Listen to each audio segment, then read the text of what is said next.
ఆంధ్రప్రదేశ్ ప్రభుత్వం రాష్ట్ర దేవాదాయ ధర్మాదాయ శాఖ ఆదేశాల మేరకు శ్రీ స్వామివారి దేవస్థానంలో స్వర్ణాంధ్ర స్వచ్ఛాంధ్ర కార్యక్రమాన్ని ఘనంగా నిర్వహించారు. ఈ సందర్భంగా దేవస్థానం అతిథి గృహంలో చైర్మన్ మణినాయుడు, ఈవో పెంచల కిషోర్ ఆధ్వర్యంలో దేవస్థాన సిబ్బందితో పరిశుభ్రత ప్రతిజ్ఞ చేపట్టారు. అనంతరం ర్యాలీగా బయలుదేరిన అధికారులు, సిబ్బంది ఆలయ మాడవీధులు, బస్టాండ్ పరిసర ప్రాంతాల్లో పర్యటించారు. ప్లాస్టిక్ వినియోగం వల్ల కలిగే నష్టాలు, పరిసరాల పరిశుభ్రత ప్రాముఖ్యతపై భక్తులు, దుకాణదారులు, తోపుడు బండి వ్యాపారులకు అవగాహన కల్పించారు.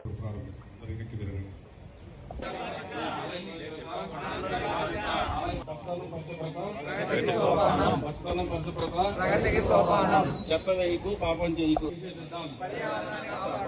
ప్లాస్టిక్ నిషేధిద్దాం. ప్లాస్టిక్ నిషేధిద్దాం.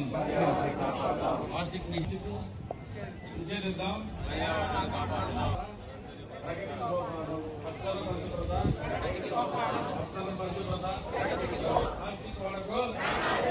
ఆలయ పవిత్రత, ఆలయ పవిత్రత, ఆలయ పవిత్రత, ఆలయ పవిత్రత. చెత్త వేయకు, పాపం చేయకు. చెత్త వేయకు, చెత్త వేయకు, చెత్త వేయకు.